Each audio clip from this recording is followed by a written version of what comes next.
Good day, dear ones. This is Alyce Dylan, and I am still on responsibility. When I finished the last episode on this, I felt like I hadn't really given myself time to address the indigo aspect of this. I try to make each podcast quick 10 minutes so that, we can just catch a snippet of it during a day and go on with our days. But in this case, I got a little distracted explaining the victim triangle and how that can interfere. So if you haven't heard that first one, go back and have a listen to the responsibility number one. It should be on the line. It should be the track just before this. For those who did listen to that, let's carry on that vein. So responsibility, taking 100% responsibility for your life, which if you're in the victim triangle is impossible, because what that means to you, what that translates to for you, is taking 100% responsibility would mean taking 100%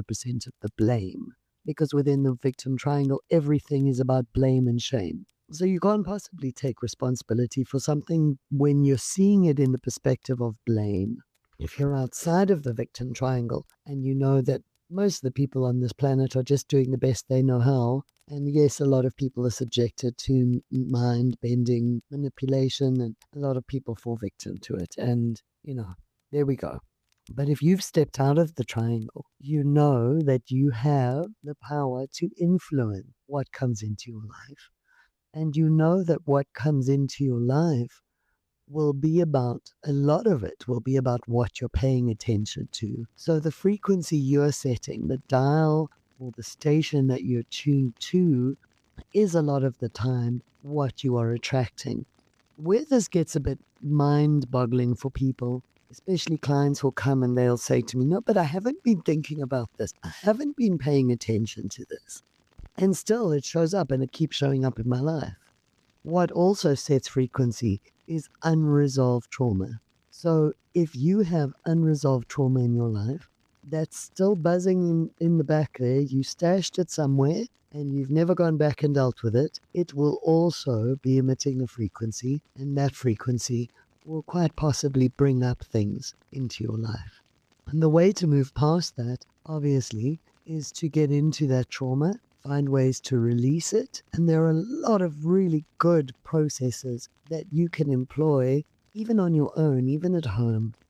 I would direct you to Paul McKenna, who's online, and he's a hypnotist. And he's not going to hypnotize you through YouTube or through whatever. He's a hypnotist that gives demonstrations of practices that you can employ. Another great one is Ho'oponopono, which is a wonderful practice that you can employ at home. Another one is EFT. So there are a lot of freely available processes that you can use to start dealing with and start clearing unprocessed trauma.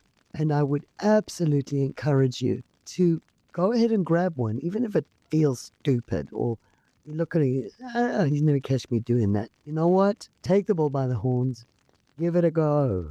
Give it a go. What you got to lose? Try EFT. Try tapping. Try any of these things that are freely available and see what you can shift on your own. It'll feel great to be free of the burden of this or that. And you can do it. You can. You're a magnificent eternal being, right? You are a soul-endowed spiritual being having a human experience. And that soul-endowed spiritual being is capable of anything.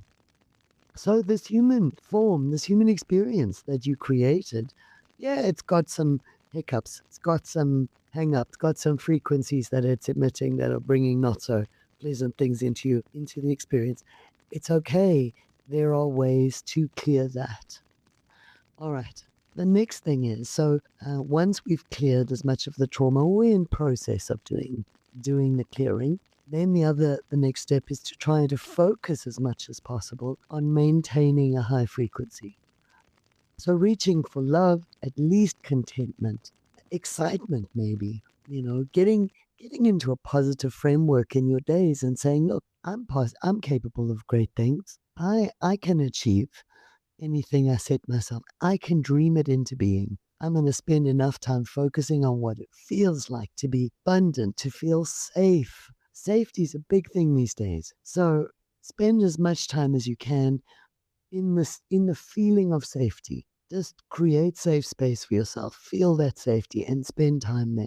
When you do that, you're raising your frequency. And so there are ways that you can take responsibility for your life and just stop all the shame and blame.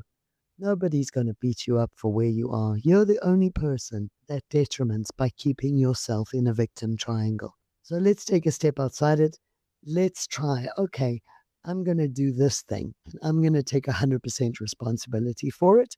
And if it doesn't work, it doesn't work. But if it works, then I'm going to show myself I have additional capacity. A lot of indigos get this really easily. They get it really quickly and manage to step outside of the victim framework really simply because we can reach outside of the pure human experience into spiritual truth. And truth doesn't exist in that framework.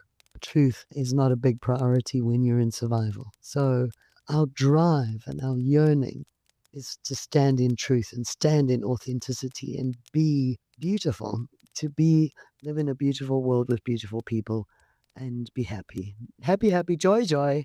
That's where we want to be.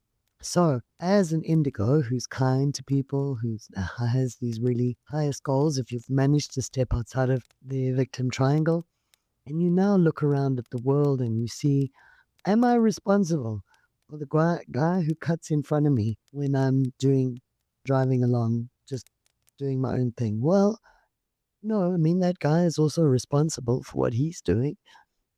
But what is it that you've been focused on or not focused on? Where is it that you left a gap for this experience? And and the purpose of that is not to blame you for anything. The purpose of that is to show you where you may have left a gap for this experience so that you can shore it up. So you can take responsibility for leaving that gap and close it. Yeah? Yes, bad things will happen. Absolutely. And usually they happen for our learning and to teach us something or to make us more empathetic. Not that many of us feel like we need to be that, but sometimes we're exposed to situations or happenings to broaden our, our layer of empathy or our breadth of empathy. You can't really understand what it is like to go through a trauma until you've been through one yourself. And so the gift of many traumatic incidents is to put us in the position that once we healed, we hold that healing energy. We then hold the key to the healing of that trauma, and we can then share that with others. So there are a lot of mystical reasonings that everything is on purpose and everything is for our benefit. And ultimately, even when it looks really sorry, that's a very colloquial word. Even when it looks really bad. All right. So, dear ones, responsibility is not the big ugly. Okay? Responsibility is a place of power. Responsibility is a place of saying, wow, let's raise above this. Let's look at where I could have left something open to allow that experience in. How does that ultimately serve me? Where can I shore it up? How can I raise my frequency above that? So I'm no longer getting into the weeds with that kind of experience. Here we go. And that then is responsibility that shines, that will take you to better and more loving and more nurturing mental frameworks. And remember, darlings, to love always.